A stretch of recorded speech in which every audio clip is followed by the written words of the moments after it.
Hello, everyone, and welcome to another edition of Beyond the Noise with myself, Greg Walls, and I also have, as I do every week, the round-faced Mexican girl, Young Graco, is here hanging out with us today. Young Graco, what's going on? Nothing.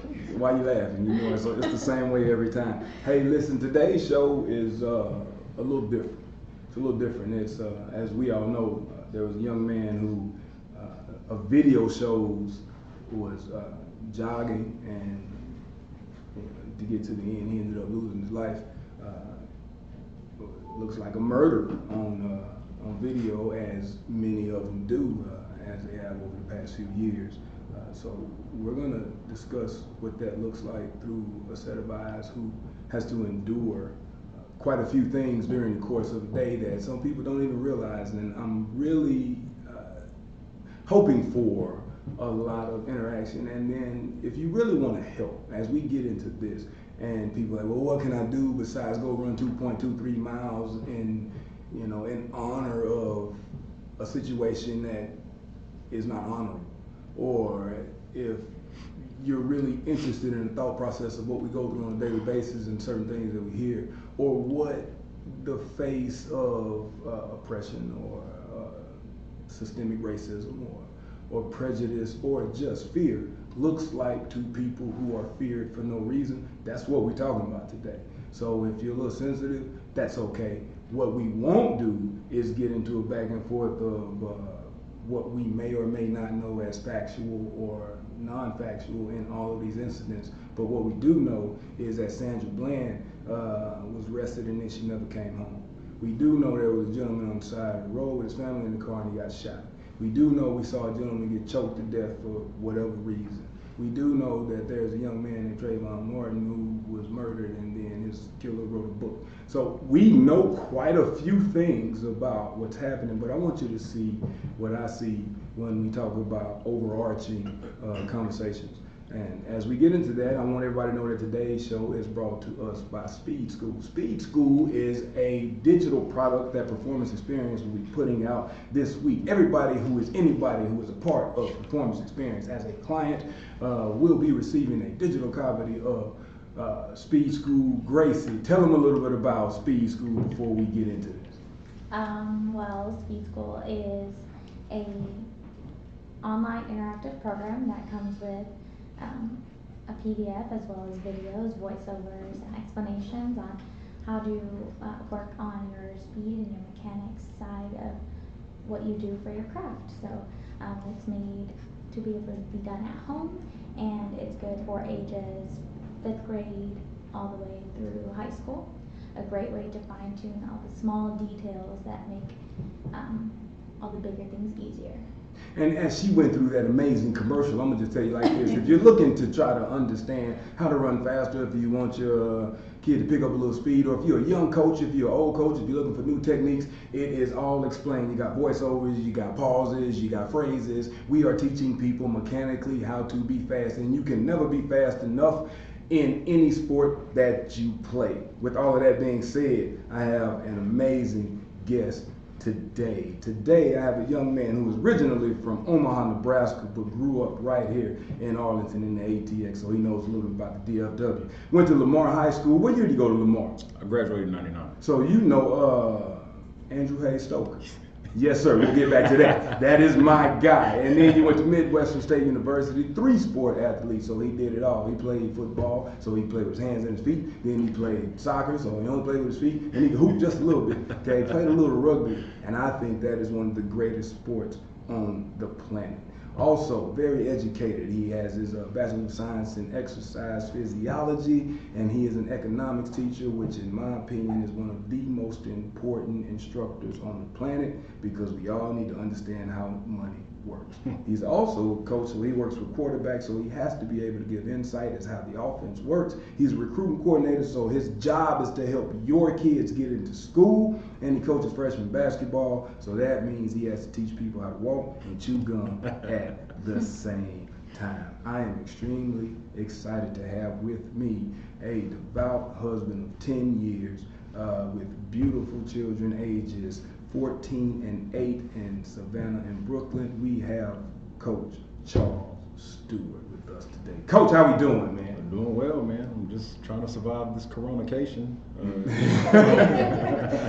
Now that everybody knows that you are a superstar of the sort, I want to go right into it. Man, there's a young man who of video shows. Now, what I'm not going to do, Coach, I'm not going to go into every time we look up, there's another black man getting. Right. That's not what I want to talk about. Sure. There's a video of a gentleman who it looks as if he was jogging, got into an altercation. Shots rang out. He ended up dead. Now, one group of people are interested in the fairness and justice Right. of the shooters, and another group of people is interested in the justice of the runner. Right. We don't know all the facts, but this is what we do know. How long have you been a black man? Since day one, baby. Okay, so our rules are a little bit different. Yeah. So all of my friends online who are not a black male, please engage. Because I want you to see what we see when we walk out of the door. So let's go right ahead. Coach, what kind of things do you encounter on a regular basis as you walk into your profession as a coach, okay? And I know you know where I'm going with this. And many schools have 10 to 12 coaches on the staff, football, right? And when you walk into that room, you look different than everybody else. Physically, you're gonna look different, but complexion is something that we can't move away from. Right. What do you see when you walk in that room, and what are your thoughts outside of the normal football stuff? Well, first and foremost, let me preface it by saying this. The guys that I work with, my staff, that I get to go to war with every single day, I like all these guys. They're all good guys. But as you alluded to, I look different from everybody else. Absolutely. There's two other African American coaches on our staff, one Hispanic. Say black, coach. Say black. Well, yeah, black. I'm gonna tell you why. I'm gonna say it because a lot of my white friends, you don't have to whisper the word black. Right. We are okay with being yeah, called it's black. not You don't have slur. to go, yeah, it was a really good kid. He was tall. He was a black guy. Right. That's the first thing we're throwing out. You don't Right. have to, black is black, baby. Yeah, we yeah, like yeah. being there. Absolutely. I mean, black is not a racial slur. Right. Not even a bad word. It is what it is. As a matter of fact, when I'm typing or writing, I always capitalize it. There it is. But there's 3 black coaches on our staff, 1 Hispanic, out of the 16 that we have. Now, who I am in my professional environment is not necessarily who I am in my private environment a lot of times. So not all of my personality is out, and in the coach's office, it's a little bit different working environment than, say, a corporate office. Absolutely. We football coaches, there's locker room talk, all that good stuff. But I know that the conversations that I have candidly with the other 2 black coaches is not always like the same type of conversation that I have with the rest of the staff. So my guard is always up. Is it fair for me to ask why? Because I'll tell you why my guard is up. Right. Well, to be honest with you, I think that some of the subject matter that I may talk about with those other 2 black coaches might not be able to be handled or digested very well in that particular environment. That's exactly why I do. And then also the cultural differences. I grew up different from the rest of those guys on my staff. The things I've seen, things I've been through, my political and social views ain't the same as theirs because my upbringing and everything else is different from theirs. So the conversation I share with those other black coaches is gonna be like-minded conversation. So, and I'm gonna say this to piggyback off of that.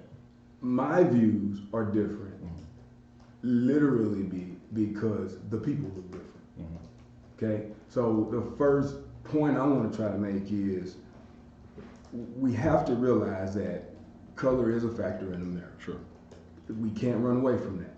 And there are things that being black can get you, and there are multiple things that being black will keep you from. Right. That's just part of life.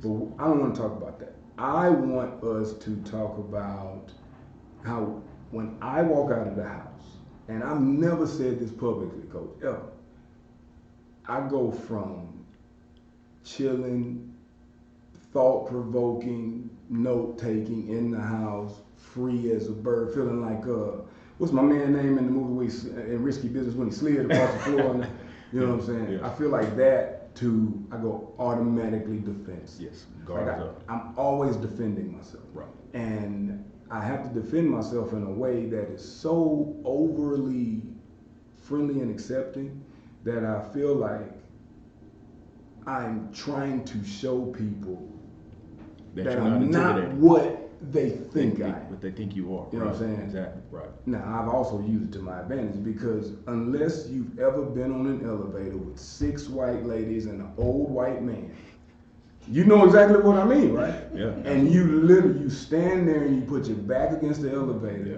And you know, people say you can feel the tension. No, I can see the tension. Right. I see the purses get clutched. I see the people look away.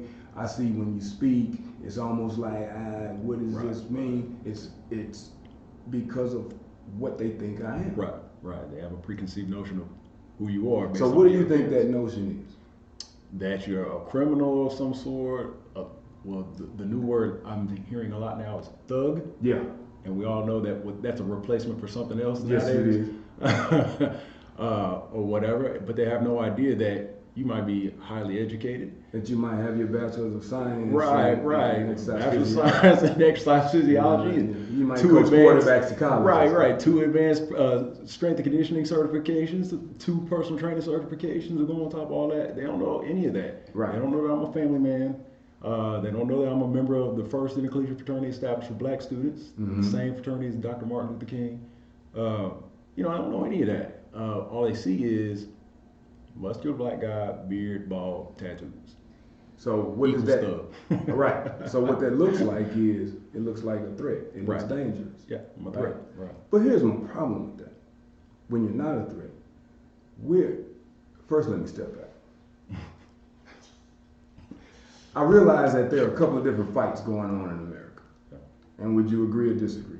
You have a fight for equality and you have a fight for supremacy. Yeah, Okay. absolutely. Right. And I think that some people are fighting the wrong fight. So if we look in history, every black male that ever aspired to at least be just treated fairly was looked upon, and none of this is conspiracy. All of it can be looked up. All of it can be read. They were always looked upon by the FBI or any other as a threat, to the American way. Yeah, absolutely. But here's the thing, they were. Because equality was not the American way. Yeah. And we talk about slavery and all these other things. So in your upbringing, how was the history of our people learned by you? Not taught to you, learned by you. By you. Well, I mean, fortunately, I had parents at home who wanted to make sure that I was, taught the right way. And, I'm not sure, and I've never had this conversation with my mom or dad before, but I will now that I'm thinking about it. I'm not sure if they had the thought of, you know what, they're not going to teach my boy what he needs to know about us in that public school system. So let's go ahead and teach him now. I'm not sure if that's what they were thinking, but that's what they were doing. I know that because as we know, I mean, as it's taught in our public education system, our history starts with slavery.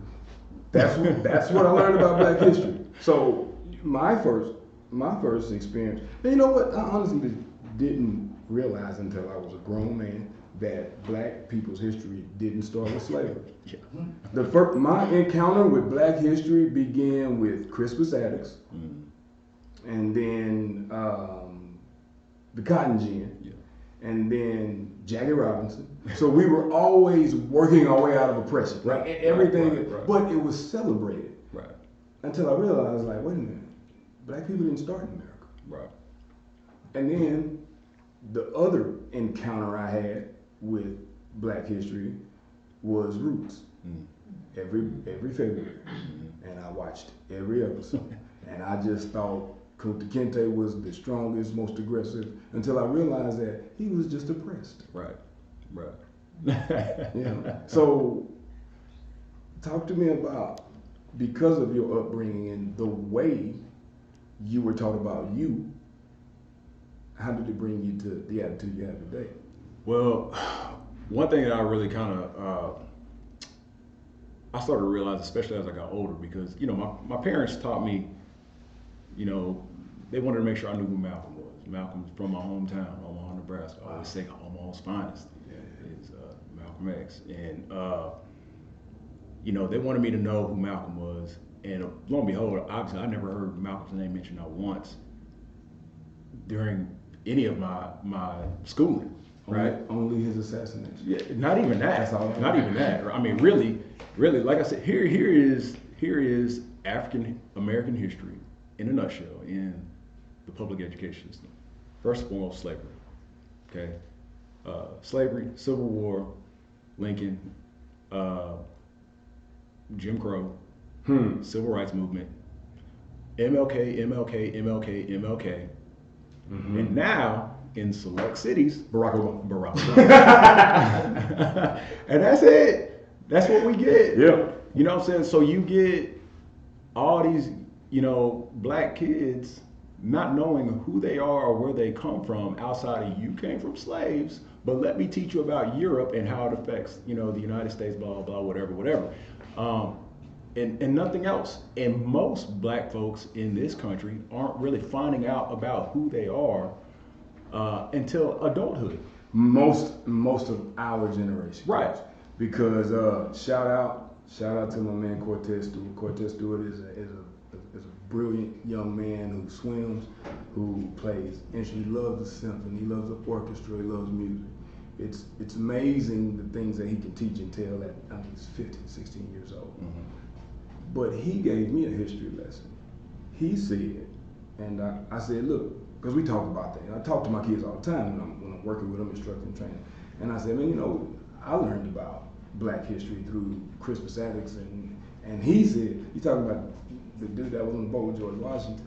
And I said, yeah. He said, yeah, it's way more than that. He was like, yeah, I'm smart enough to know that that's not how it started.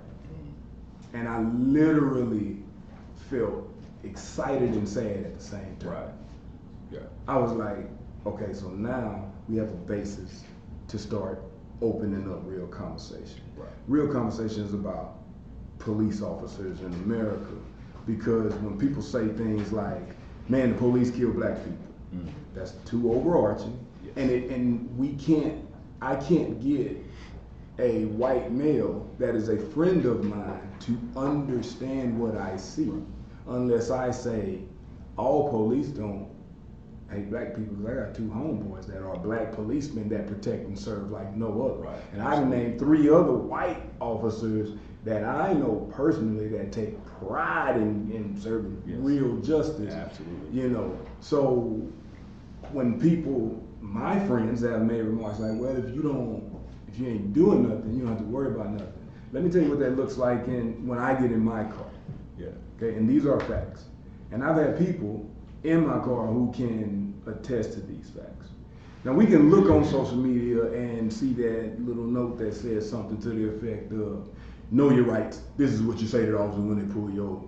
Let me tell you what I say to officers when I get pulled over.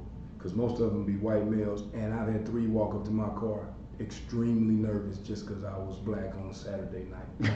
So both hands go on the wheel immediately. Yeah, absolutely. And my first thought is, I don't want to die. So what would you say is the scariest part of being pulled over? His fear. Yeah.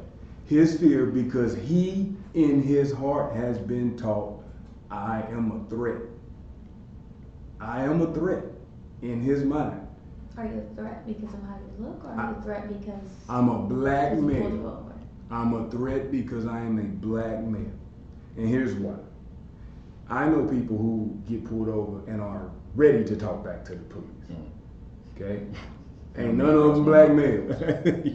None of them. I've had people go, why you pulling me over? I wasn't even going that fast. And I'm sitting over there going, hey, listen, look, I'm going to need you to be quiet. Like, just, you don't understand that He look at the look in his face. Yeah. Listen to his voice crack. And I'm not upset. All I'm thinking is, man, I know we both want to make it home tonight. Yeah. I know we both want to make it home tonight. Yeah. But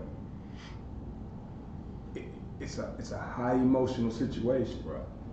So when people catch it, they don't see what's going on before that. Every time, Coach, and give me some examples. Yes. Ever since Sandra Bland, I'm not making this up. The girl who police arrested, next thing you know, she dead. And nobody knows. If I don't know somebody's coming to my door and somebody knocks on it, I want all my friends out there in Facebook land to know I grab my pistol. It's a dang shame. Yeah. But I grab my pistol every time because officers have walked in the wrong people's houses. Yeah. I've driven through neighborhoods where white people stand on the edge of the sidewalk because I'm new in the neighborhood. The guy in front of me was white, they waved at. I'm right behind him and it's this. So where do I go to feel like I don't have to prove I'm not gonna harm you? Nowhere. Canada. Yeah, I've been to Canada a few times. I treat you great. Right. That's just right. the truth. Yeah, it's different. I tell you what else. I have friends that, shout out to Kerry Roberts, John Roberts, Ben Roberts. I've been knowing them since, like, those boys are grown now. Like, they have a son named Lowell. Shout out to Lowell. He's a grown man. I've been knowing him since he was, I don't know, 6, 7, 8 years old. Go to the house for Thanksgiving. You know, we call them on their birthdays. They're just amazing people. Right. So, but Kerry, when I leave your house in Hazlitt, and I see that officer sitting on the edge of the road where I'm scared to death. And if he pulls out, I'm calling you and saying, hey, Kerry, I need you to come here. I call one of my police officer friends, Joe Hill. Shout out to Joe Hill. I said, Joe, I know you ain't an officer in every town, but if I ever get pulled over for something I know I can do, I'm calling you, bro, because you're going to have to help me through this. Give me what you see outside of school when you leave that place of refuge where people know you.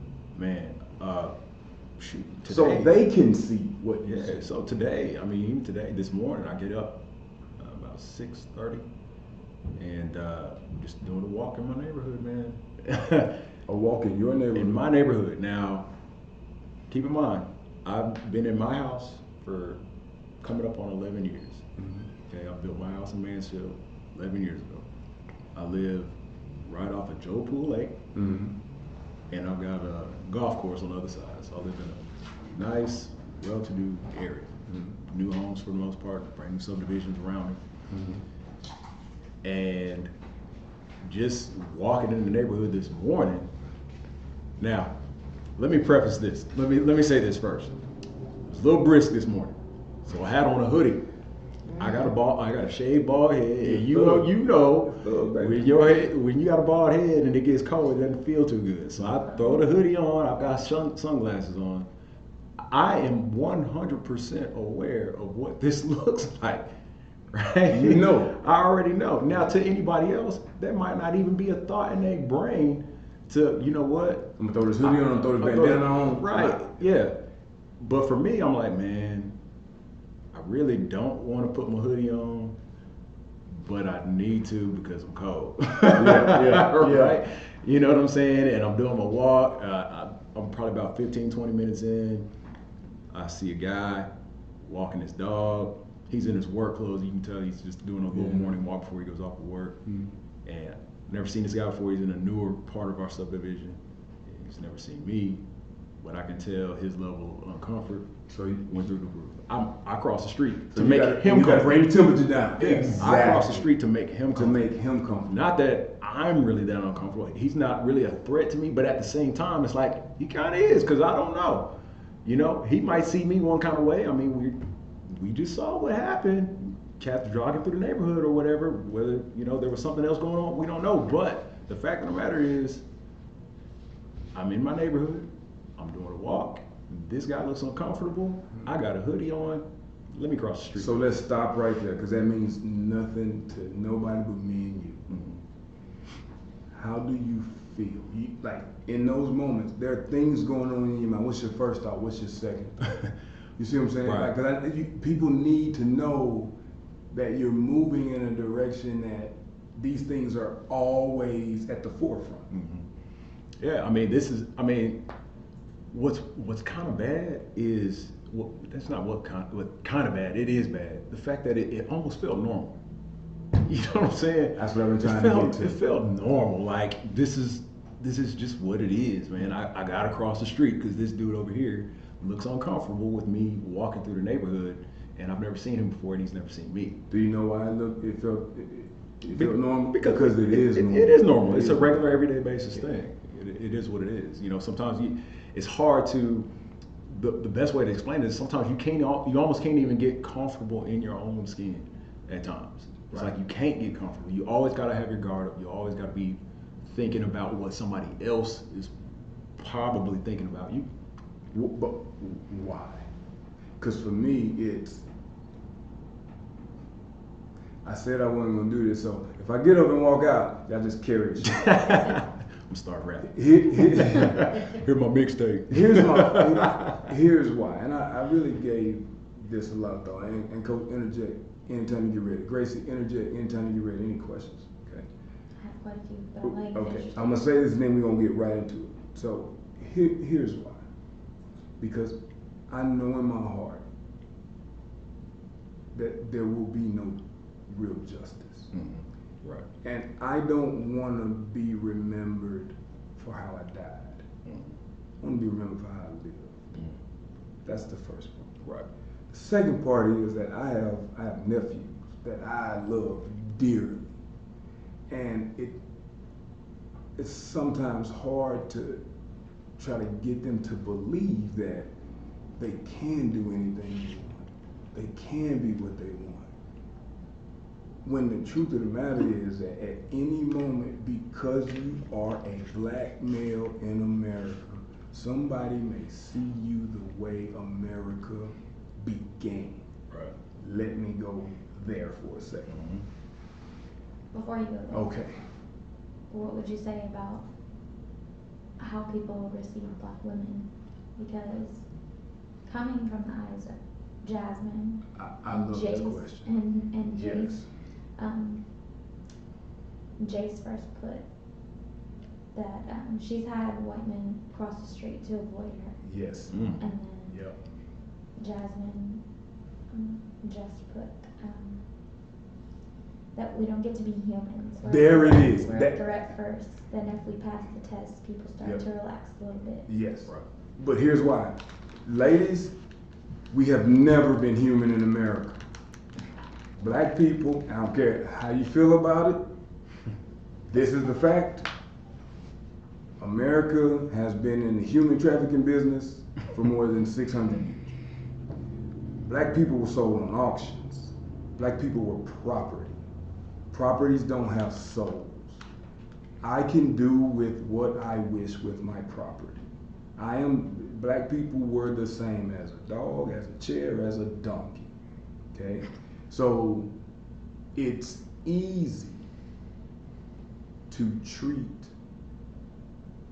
people inhumanely if they're not regarded as human. Right. We just in the 1950s began to at least fight to be regarded as human, to sit down at a table. I'm going to ask a question real quick just for the audience. If you are familiar with phrenology, some people call it phrenology, it's the study of the areas of the skull, okay, of the brain, or the head. And there are different areas where different thought processes, different things, some are bigger than others. At one point in time, slave owners and the ones who were thought to be the wealthiest, and you can look this up, I mean, the smartest and the wealthiest, which by the way, the most educated were barely educated. A lot of them were gifted and inherited certain things, Right. which is cool. But Whatever. Right. we were never seen as, we were always inferior based on their science. Right. So if I'm the same as a dog and then you shoot a dog, you can shoot a man. You know, it was legal to hang people in the middle of the street and dads and sons and daughters stood there smiling with rifles as men hung in the middle of the street.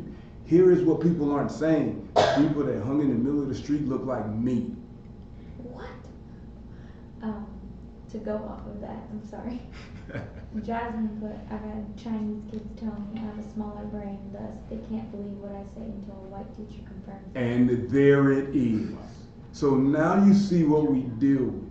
So as Jasmine, who by the way is certified in English, has 2 daughters that speaks 3 languages, she's written a book, she teaches internationally overseas, she writes poetry, but because they were taught that the white person was superior, as we were taught that.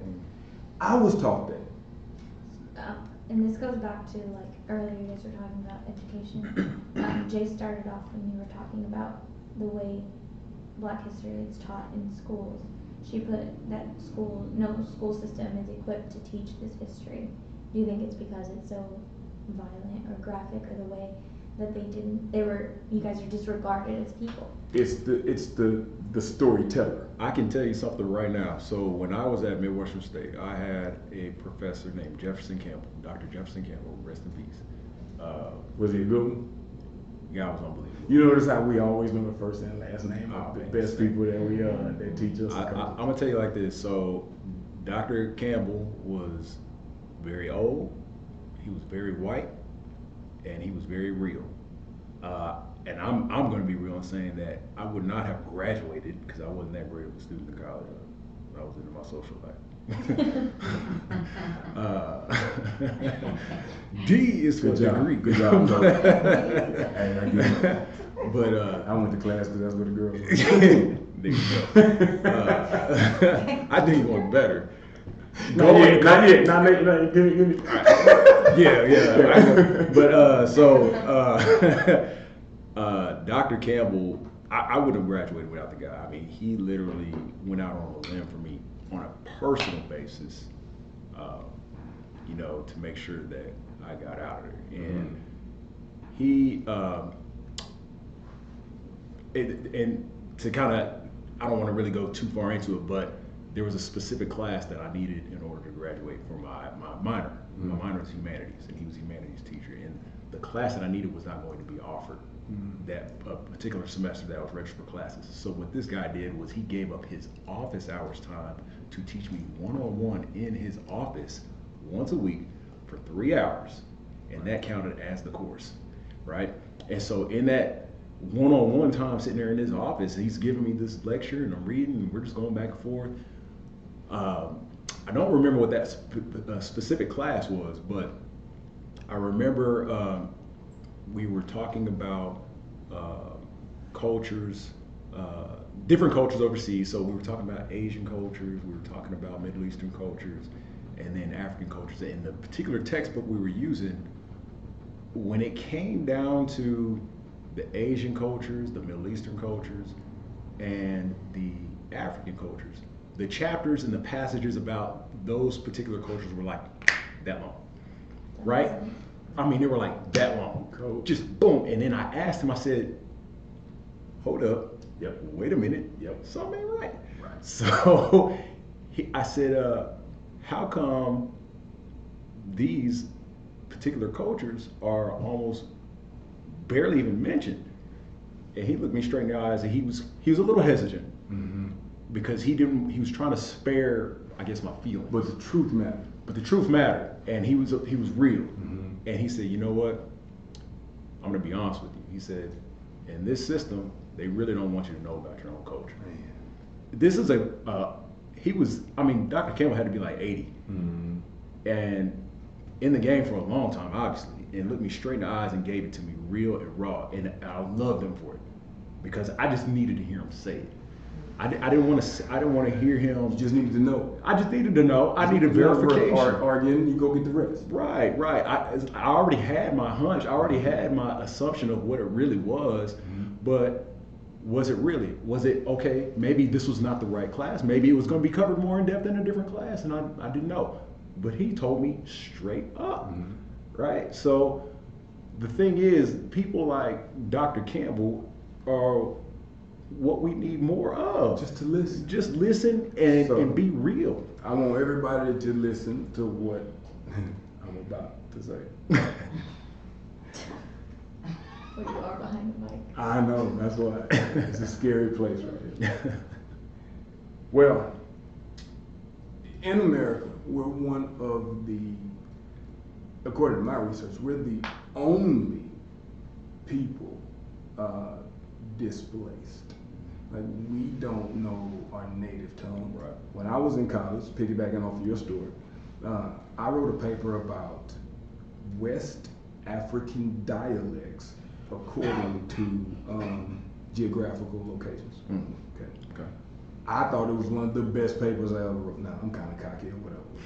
But I mean, I put a lot of time and a lot of effort, and I was using like direct quotes and words, and the N-word happened to come up.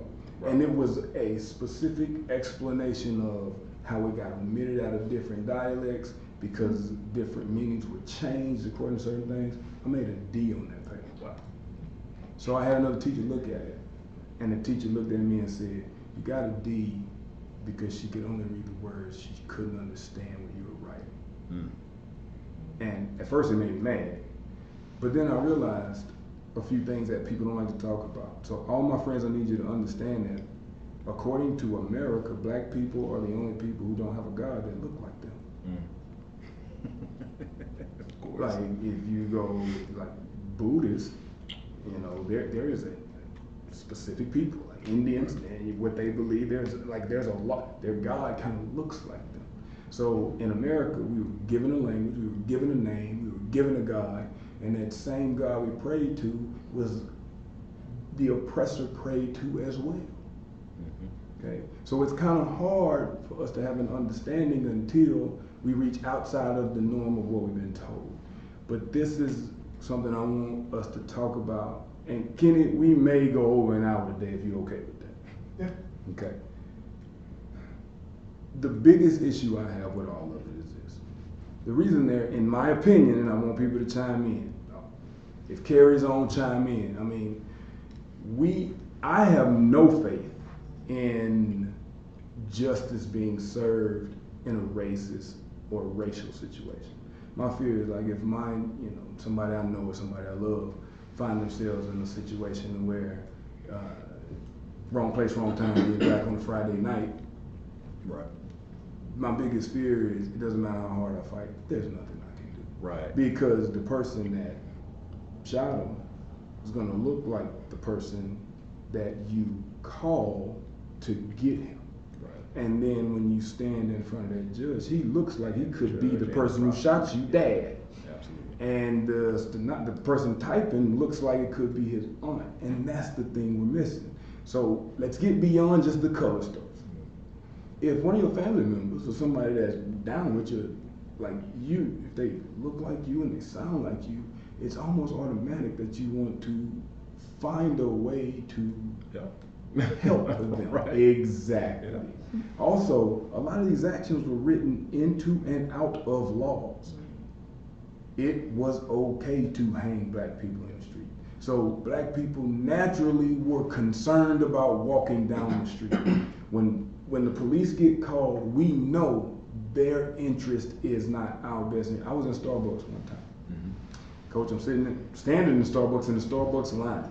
Okay, me, your niece, Grace, because we were getting ready to do a shout out to Dirt Food. We were doing a Dirt Food event. Okay. We're standing in the line. I think you told me this. There are two officers sitting there. Okay, one of them watches me walk in, watches me get in line. I already knew what it was. I was like, okay, here we go. He gets up out of the seat, backs up towards me, and he puts his hand on his pistol.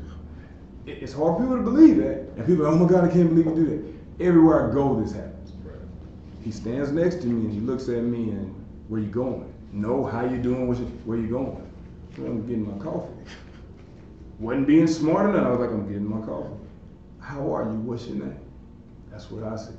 Mm-hmm. He didn't answer. He said, what's your name? So I know where this is going.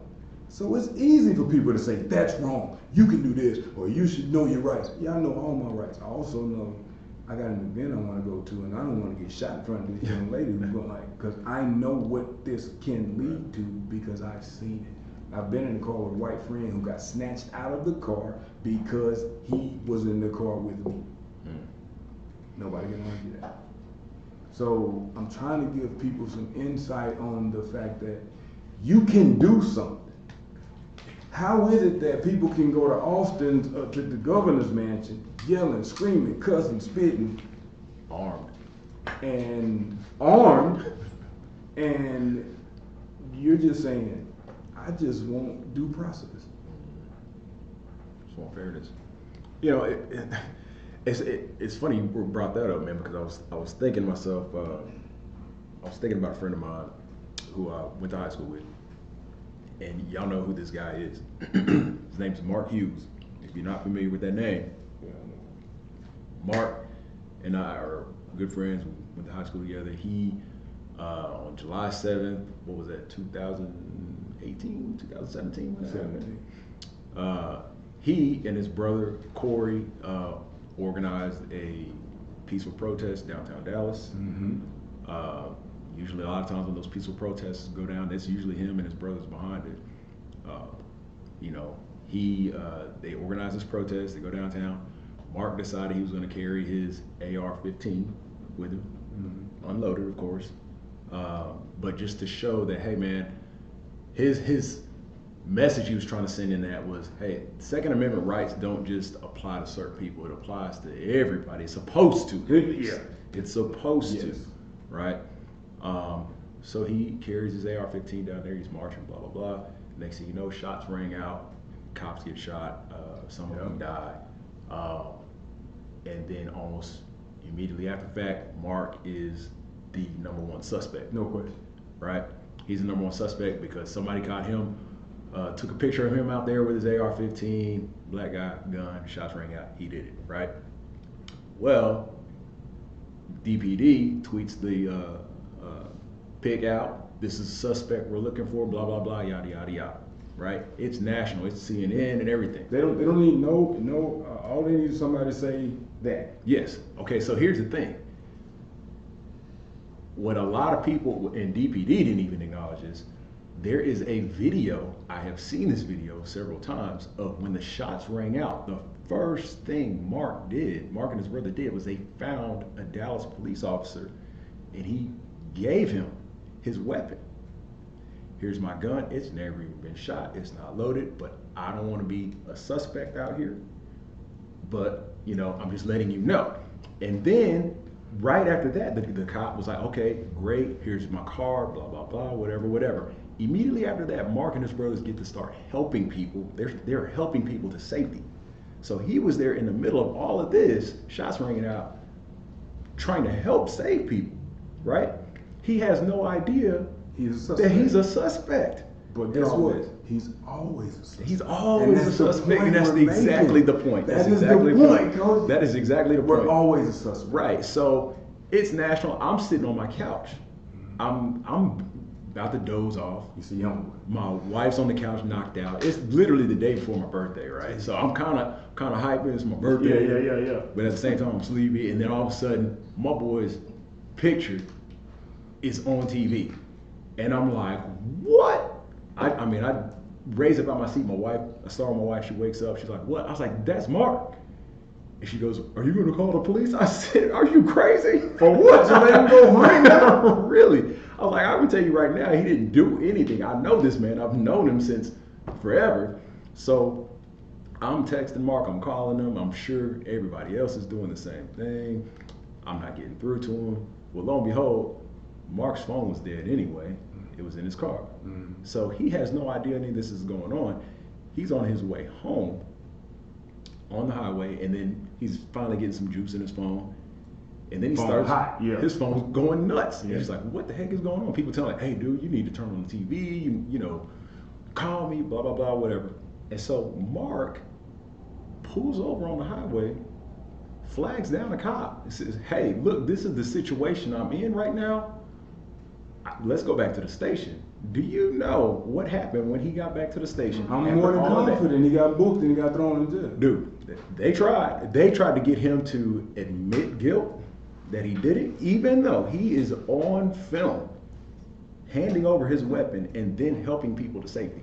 They still tried to get an admission of guilt from him, and they kept his weapon. I think it was like a year and a half, 2 years later before he finally even got it back. Why? After all of that. But why? You gonna say it, coach?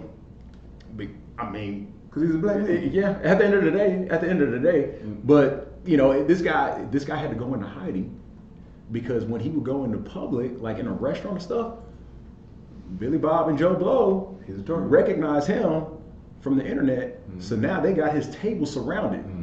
And so him and his brothers would have to get up and leave. He had to like separate from his family, his wife and kids, and hide out in hotels. He couldn't even tell them where he was. For trying to help people. For trying to help people. So the second point is this, coach. If you want to help, we're not always suspect. We're not the suspect. Yep.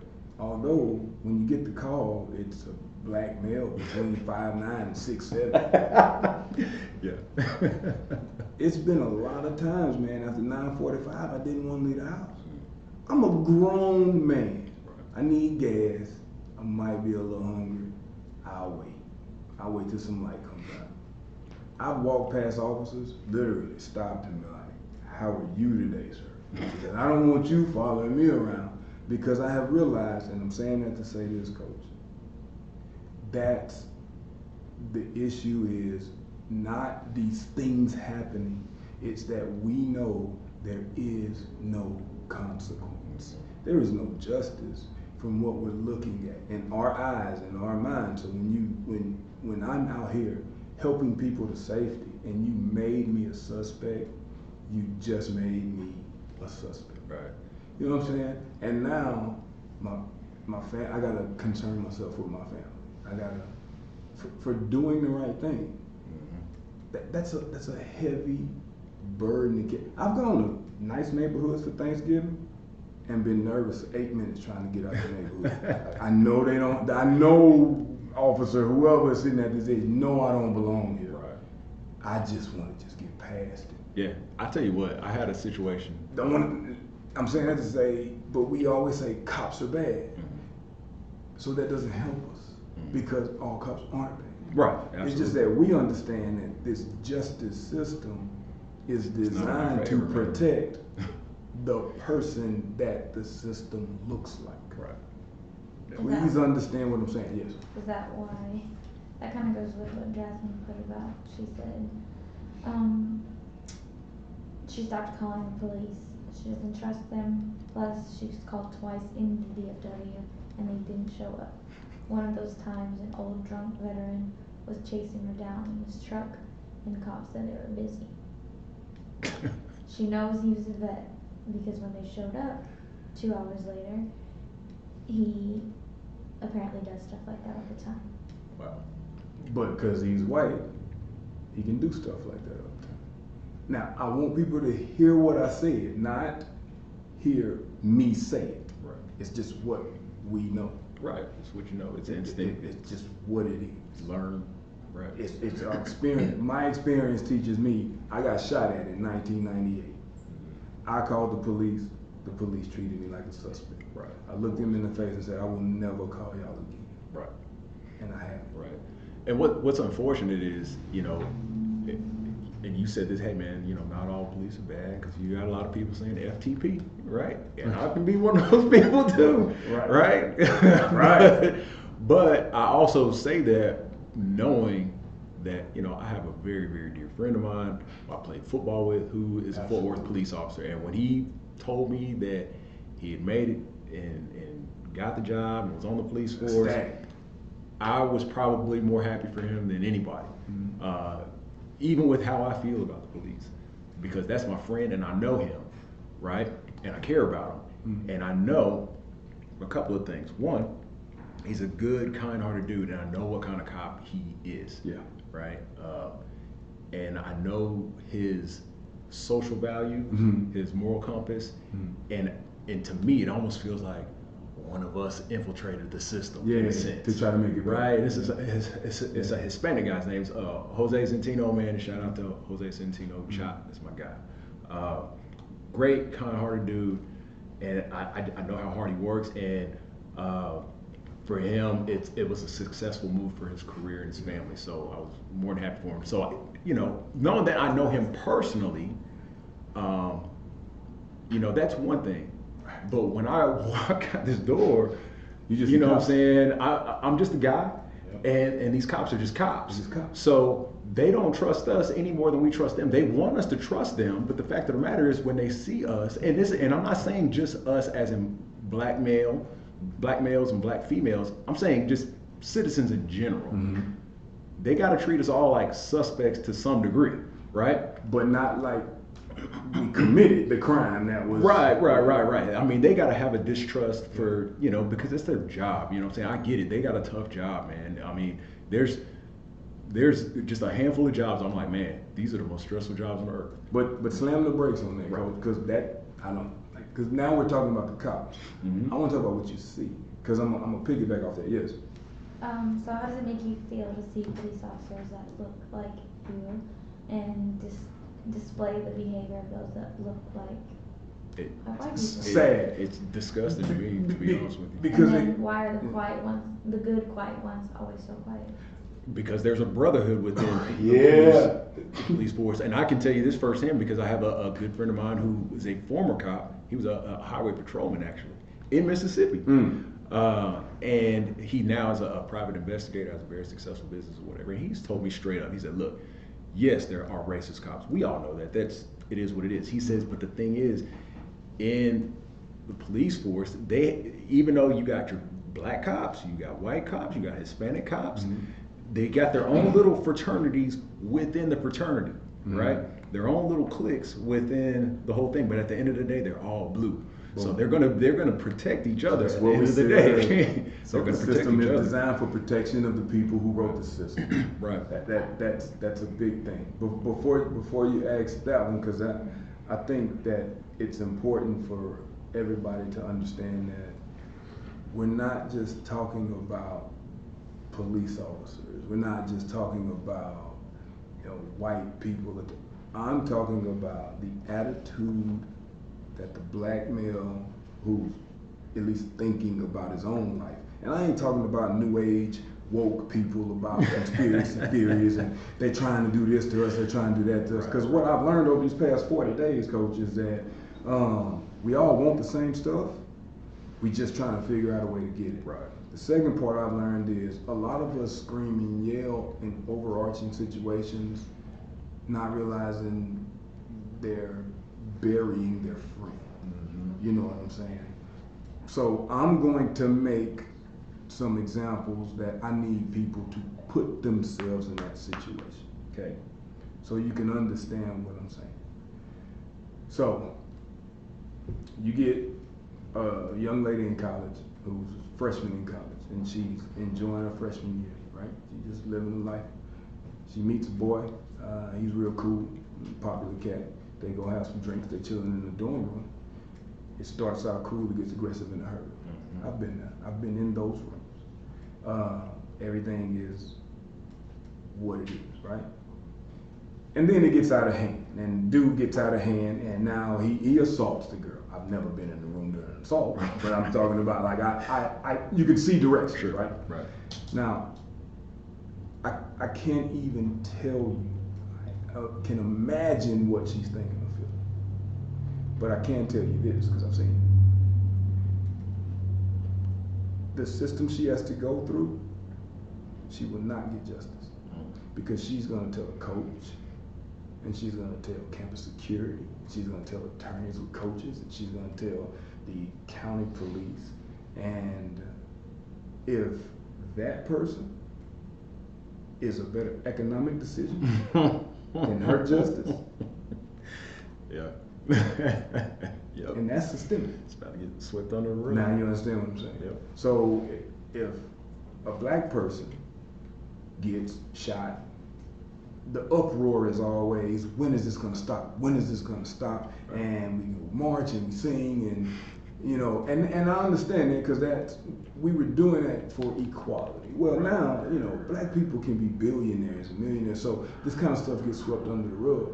But I need my friends to understand that before you lock your door when I walk behind you, I'm not finna attack you so you don't have to You can chill out. shoot me. Because I really don't care how you feel about me. I only care what you think about me. Right. Because how you feel is how you feel. I mean, you might be I don't know, Mormon or Muslim or atheist or Christian, and you might feel like everybody going to hell but you. But if you think I'm gonna send you to hell, Right. I'm concerned about that. Right. Right. Because your thoughts will provoke action that I didn't Right. provoke. Right. You know what I'm saying? Right. So what You may got? not even be prepared to deal with. Exactly. It wasn't really for me, but it goes kind of with what you guys were talking about a minute ago. Bo chimed in and said Black history isn't discussed in school because of fear that we as a people will one day become the majority. Boom. They say that history repeats itself, so Okay. just picture that history when the quote unquote rabbit now has the gun. That's strong. Say that again. Bo put Black history isn't discussed in school because of fear that we as a people will one day become the majority. They say history repeats itself, so it just what do I say? So it just picture history when the rabbit now has the gun. It ain't no fun with a rabbit got the gun. Man. He's absolutely right. Shout out to Bo, man, because he's absolutely right on that. And then if somebody writes your history, they pretty much control your Yep. future. Right. So that's why I always encourage our people to. You ever heard of a griot? So a griot is an old African term. It's the person who is responsible Yes. for carrying the history. carrying the history. Yeah, of the absolutely. people. Right. They're griots. So Yes. they're the most important people in the tribe because they keep the richness and the fullness and the traditions of those people. Yeah. But when people were snatched up and sold and moved around, griots disappeared. Yeah. So, History gets washed. but no, at sea, literally. Yeah. So a lot of our history died in the water, and we hear boats. Y'all don't really understand. We're not talking about like these yachts that people see, and we ain't talking about sailboats. We talking about big wood. Imagine the ark. All you people who read the Bible, Christians. Imagine the ark being a lot smaller, with people stacked on top of each other, 3 or 4 at a time. People, humans, like in the bottom of these bad boys. Okay, but they did it because they were property. Where do you store cargo? At the bottom. So it's one of those things where all of my friends, regardless as people, and what I mean by that is this: the gentleman that was shot, what was his name? Lord Arbor. So let's call him Ahmad. The people that shot him, what were their names? Let's call them by their names, because at that point they become human. And when we become human, justice matters. Right. I've never seen I've never seen a mother dog in court for the murder of her pup. You know what I'm saying? And you won't. It's not against the law to kill your dog. It's your dog. They wrote laws to get rid of people that look like us. You gotta understand that feeling to where you always gotta feel like you have to prove you're human before you prove you're a man, before you even can start pushing towards respect. Right. So we always go in situations with something to prove. I'm just trying to get to a point where your daughters, my nephews, my dad can feel a true sense of safety when they walk into a building and they want the same thing Just as living everybody life. else. Yeah, just living You know what life. I'm saying? Right. You don't have to follow me around because I ain't never stolen nothing from your store. But because when I look like old dog when I walk in, you think we all came to steal something from the store. You know. Right. Go ahead, Grace. Comment from Nika. She said she was in the car with you when you first got She's pulled been in the over. car with me when I got pulled. Learned the first time how you experienced the event. I get pulled over a lot. Go ahead on, Nika, what you got? And that the cop marked the rear bumper as he approached the car. Here's what happened. We're in the car. I was speeding. I was doing 54 and 45. Okay, he hit me. Huh? Yeah, so weird of you to speak. I know, right? I told you I go kind of fast, but he hits the lights, right? I turn off the road. I roll my window down instantly. I turn the radio completely down. I put my hands on the wheel. She's a white female. She reaches in the glove compartment. No, don't do that. All officers mark the bumper because that's how they signal that they made their spot. They let like that. All officers told me that they always. What does that mean? Well, they mark the bumper. I forgot exactly what it means, but all officers they mark it. They'll wipe like they all do. But Like they physically write yeah, it? well, no, they mark it with like whatever. But I see him creeping up on the car. His hand is on his pistol. He's a little dude. He's about 5'8", you know, and his partner creeps around the other side. And she's got her, like, nigga, got her head down, like she's reaching. I say, whoa, no, you need to sit up, put your hands on the dash, and don't move. She couldn't understand. She didn't understand that, yeah. She didn't understand until she saw, you saw, fear in the cop's eyes. How you doing today, Mr. Officer? Everything all right? Yeah, I'm just, yeah, you're going a little fast. I mean, you could see it, he was a little shaky. Yeah. I was like, hey, man, I was. My apologies. Yeah. Hey, you can run everything, but then I said, before you go, and she can attest to this, I'm licensed to carry, and I have my pistol in my console. I'm not gonna move. Like, I have to say these things. He didn't ask. Right.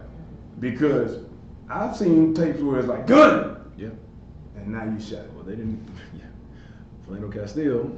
Gun! You see what He I'm tells saying? them he's licensed, and they shoot him anyway. All right. Hey man, my hands are here, my gun is there. Yeah. But when we drove away, she was like, why did you have to do this? Why did you have to do that? And my answer was real simple, because I didn't want to die. Yeah. You can argue, I'm probably going to die. Yeah. Trying to go home. Because I'm a threat. I'm bigger than him, I'm scarier than him. It's an easy write-up. Blacker than him. Oh, I'm definitely that. But he was young, and I know he wanted to go home. Oh yeah, of course. You know what I'm saying? But a lot of people don't have to. They don't have to get on the elevator. They don't have to.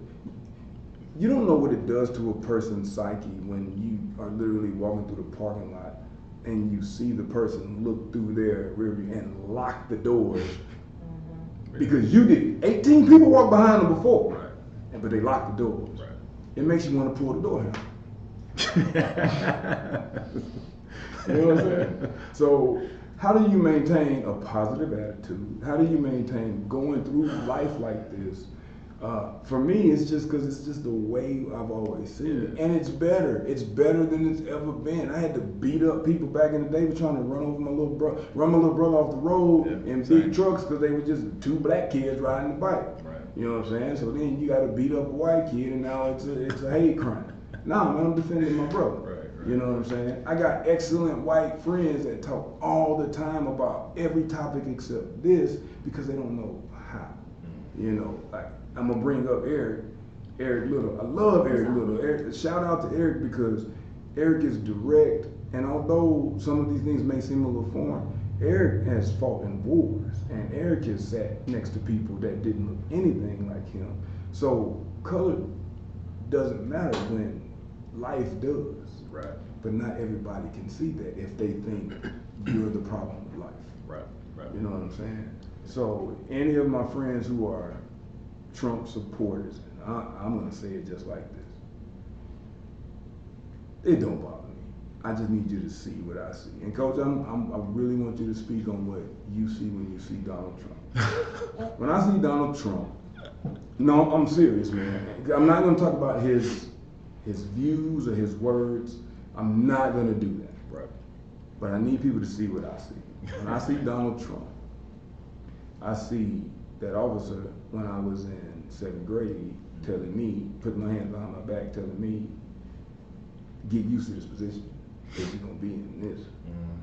And then I see, you know, that officer that slammed my homeboy prime time, Jared Dickerson. Shout out to Jared if he ever see this. Like, you can tag him and ask him about it. Me, Cedric Tyner, and him was in the car, and they love to do checkpoints in Mississippi as if everybody was drinking. But the only reason they asked us to get out because he was a white kid driving two black kids around, slammed him on the hood. I mean, he didn't break one law. I've never had a positive encounter with officers, whether I did anything at all. You know, I've never had a friendly situation on an elevator with strange white ladies. I had with black ladies and bigger white dudes, but they think I'm a threat. Right. You know what I'm saying? I've never had a positive encounter with a white person walking towards me that may be 40 or 50 years old lady. You could see the fear. You could see her slowing down, and it makes you want to just hug her, just to see how she'll react. Yeah. But we live with that every day, with an understanding that if I move wrong, people are gonna remember how I died. Right. Not how I lived. Yeah, I mean, at the end of the day, I mean, you encounter these situations and your first instinct is, how can I make myself look the least intimidating as possible? That's the first instinct I have. Yeah. You know, hey, big old smile. Hey, Hey, how you doing, brother? Everything all right? Right. Yeah, make sure I'm not talking in any slang and stuff like that. I'm gonna use proper English when I talk to you. But then you don't want to be out there soft shoeing and jive. Right. You know what I'm Exactly. saying? You want to still be you. Yeah. You know? You absolutely end up walking. You know what I mean? this- Hey, sir, how you doing? Everything? No, I don't live like no, that. I'm not fixing to bow down at your feet and stuff. Yeah. I'm still black. I'm gonna stay black, right? And I'm gonna still have pride in who I am. But I need you to know, I'm not here to rob you. I'm not gonna commit no crimes. I'm not a criminal. I don't have a criminal record for the most part.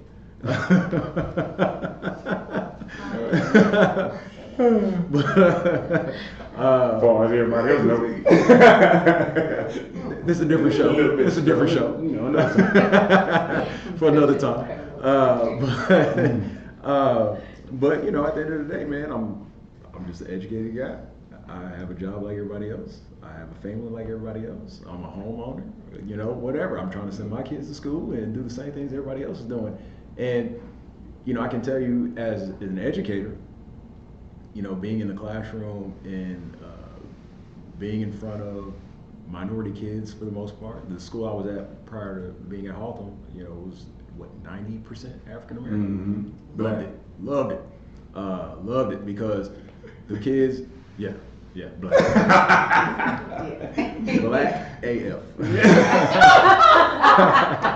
I can't. And I love teaching in North Crowley. You know, the kids that I had there, man,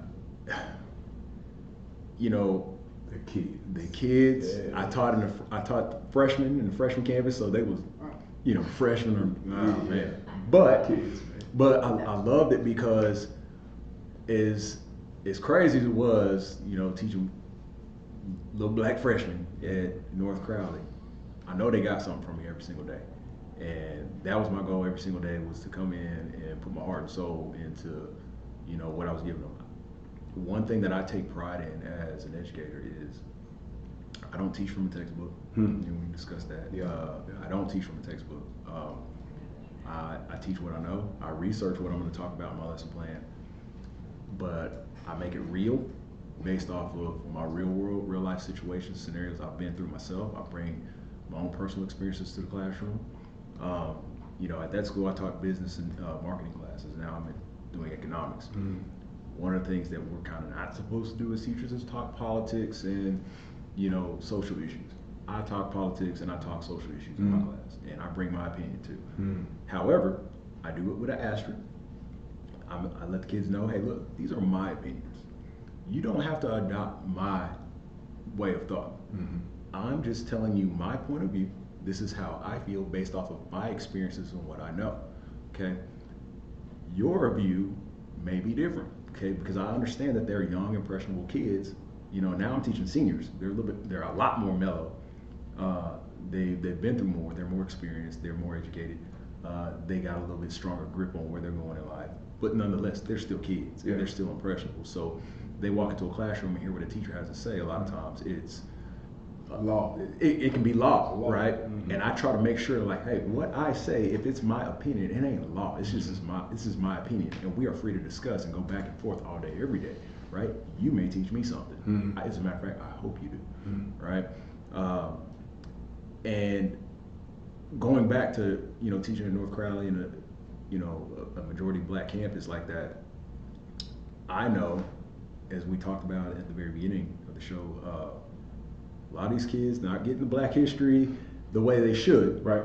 right? In their history classes, so on and so forth. And to be honest with you, I know a lot of them ain't getting it at home either, right? You don't know what you don't know. You don't know. So what I would do in my business and marketing class is I would have on my screensaver, our computers are connected to projector screen. So whatever's on your wallpaper on your home screen is going to show up on that projector. So I would always have pictures of historical black figures. Plant triggers. Right. Right. So I'd have a picture of Angela Davis up there Who is and that? hope that a kid walks in like, Coach, who is that? Well, I was going to talk to y'all about the stock market today, but that's out. Yeah, But yeah. we're going to talk about free Angela.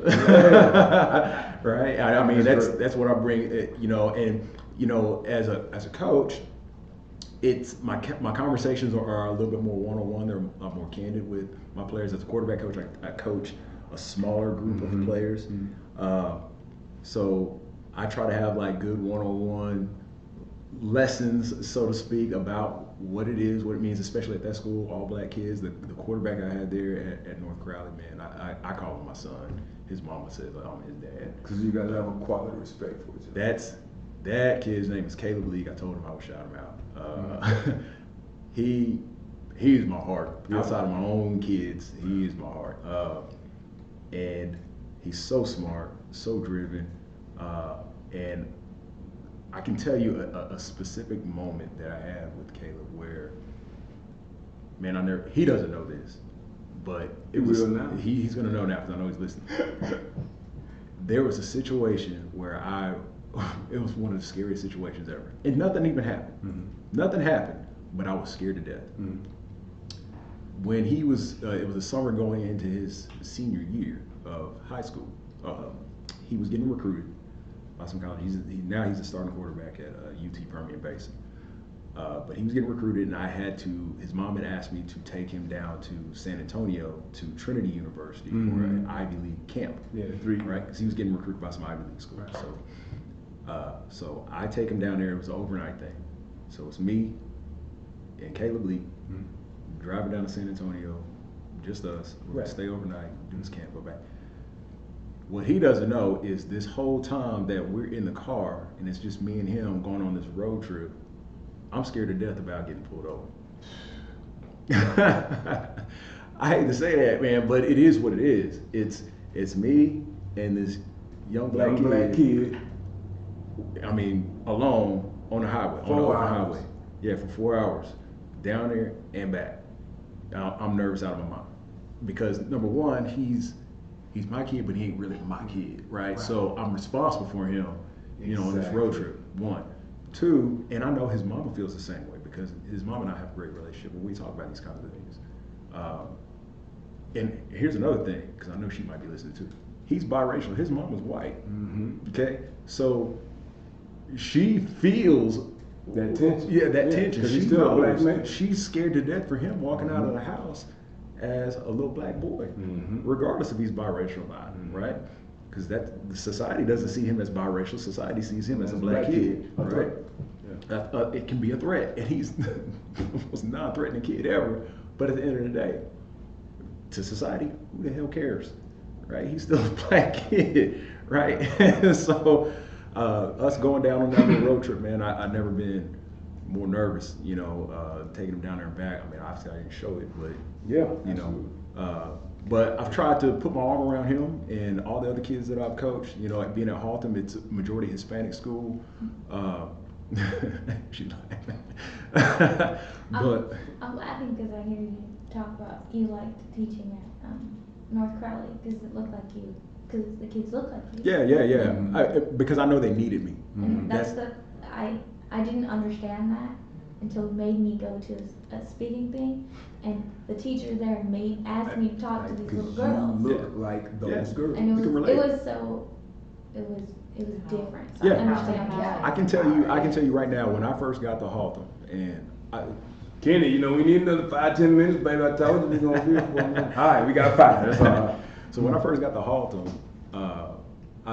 I was super excited. I love working at Haltom, man. The coaching staff I work with, these guys are amazing. My head coach is great to work for. My office coordinator is like my mentor. He's the reason why I'm there. One of the things I noticed when I first got to Haltom, majority Hispanic school, right? Majority of our football team is Hispanic kids. And then we got some black kids sprinkled in there. Well, when I first got introduced to the staff and the kids kind of started surrounding themselves around me, introduce themselves, so respectful and everything, I noticed that them little black kids started gravitating towards me right out of the gate. So just naturally, It's gotta be just naturally just kind of drew in to me. because you're safe. Yeah, I look like them, I talk like them, I speak the same language, listen to the same music, and it is what it is. Say it one more time, Coach. You look like them. Look like them, Talk like them. walk like them, talk like them, listen to the same music. We So don't when listen we to speak the same don't language. So when listen we to standing in Well, front, so when we standing in front of the judge, we don't look like him. We don't look like the attorney. Right, We don't look like the stenographer. right. We don't look like the ones that's judging us. Yeah, yeah. So yeah. how do you expect justice? Yeah, I mean, you can't. You kind of hope that the people that don't like you, Right. look like you, can at least empathize with the situation and be fair. Right. Stop hating, Eric. So, Stop hating. I'm just saying what it is. So I'm gonna say it like this. I just wish that after people are hearing this, it's easy to get excited and move for the moment. But these moments happen so much. Yeah, you almost desensitized to it. When are we gonna start moving towards the impact? Right. Because if we can't change it this way, the only other way is by force. Right. And I know I'm not gonna win now. No. I mean, too many cards stacked against us any dang way. And I know my biggest fear is not being able to help the one I love. Because I know ain't no justice there. Yeah, I mean, and that's a sick feeling right there when things like this happen with Ahmaud Arbery and Trayvon Martin and everything else. You almost look at it and you're just like, well, I'm watching this, I'm hoping for the best, but we already know what the end result's going to be. You know, you expect the worst because we've seen it time and time again. It is what it is. And my biggest fear, you know, I don't fear so much for myself. Nope. I fear for the little black boys that I teach and coach every day that are so good. Like who? Oh man, I'm gonna put some Give me a names name. out there Put some right now. names on So at Haltom High School right now, my quarterback, who's also a wide receiver, Jace Washington. Jace Washington. Jace Washington is a kid. Jace Washington is a high school kid. Yes. Jace Washington is way more than black. Yep. So Mr. Officer, when you see him, he's a high school kid until High school he kid. proves to be something different. Exactly. So white guy, when you in the neighborhood and you see that kid, he might be DoorDash. He Yeah. might be trying to collect money to get shoes for something. Right. He is not there to harm you. Yeah. What's his name? I got another one. I got Johnny Smith Ryder, who is an all-world safety Johnny Smith Ryder is an all-world and safety. top 6% of his class. And he's smart. He's not just a black kid that likes hoodies and rap music. Exactly. If you want to help, put a name on it Put her name. because it makes him human. Yep. It's easy to be sad when a dog gets hit by a car the same way it's easy to be sad when a kid gets shot you don't know. But if that kid's name is Donovan Banks, or if that kid's name is Davian, or if that kid's name is Julian Ortega Jones. you know, That's my guy. it becomes Yeah. just make it real. It's real, man. We're real people. We You wanna are help make it people. real with people. At We're the end of the human. day, we are people. We are human human. beings. We're not animals. We're not property. We don't man. shut up and dribble. No, man. You know, we We don't gotta have hate sense America too. because we take a knee because black people getting killed Oh in the man, street. please, thank you. And I get it, Eric. I love you, bro, and I know why you feel the way you feel. But before you overarch the topic, just remember, bro, that dude has a name. Yep. He actually said, thanks for the shout out. It's painful hearing some of this stuff, but it has to be talked about and talked about exactly how y'all are doing this tonight. Well, Appreciate you for this. He just said something right there that just triggered a thought. He said it has to be talked about. And that's the thing. The problem is not enough people are talking about it, right? It can't, and we talked about this earlier, it can't just be me and you talking about it. It can't just be black faces talking about it. It's got to be people that don't look like us talking about it and pointing it out. This is They wrong. don't need to talk. They need to listen first. Well, they got to listen first. And then when they see it, like, I ain't really that nervous because that kid might be a DoorDash. Unless he run up on me, then I can put 3 hot ones in him, and now I got a real reason. Right. But I want to say it like that because I don't want you to be like, we shot him because he was black. No, he kicked my door in, so Right, black, and white that is what it different. is. That's called white, That is and what that's it is. called justice. You know what, man? You just hit on something right there. So, Kenny, I know we gotta go, man. I'm sorry. We're good to go. And we got 1 minute because I've been watching the clock. Well, I mean, you know, I think what gets misconstrued is that we think that, especially when it comes to Second Amendment rights, that black folks are anti-gun, blah blah blah. No, I love guns. No. Right? We want the opportunity to defend our own home front too. But the fact of the matter is, the rules just seem a little bit skewed and different if I'm open carrying or if I'm protecting my homestead versus Billy Bob and Joe Blow. I'm about to give us a little bit more time. Kenny, what's your final thoughts, baby? No, I'm telling you, we gotta go. Grace, what you got before we go? Well, I just last few of these, Jasmine said that in order to do something about it, vote like you're not in the majority. There it is. Join groups, leave churches that don't care, and don't hang out with black people at charity. Actually become friends. It's like Samuel Jackson said in A Time to Kill. We ain't friends, you ain't never been in my house. And then Carrie said, thank you for sharing your experiences. It's painful to hear, but something we all need to talk more about. Right, absolutely. So when you see it, y'all just recognize that I love my nephew like you love your son. And he's only black. That's how he got it. Yeah, that's it. So with that being said, man, we love y'all. Remember, don't do it for the moment. Do it for the movement. Don't do it for the moment. Do it for the movement. We owe it to Sandra Bland. We owe it to Trayvon Martin. We owe it to everybody else. Whether they were right, wrong, or different, let's just find some justice. We will see you guys next week. Coach, you the best. I appreciate all of it. Thank you. Enjoyed it. We'll see you later on.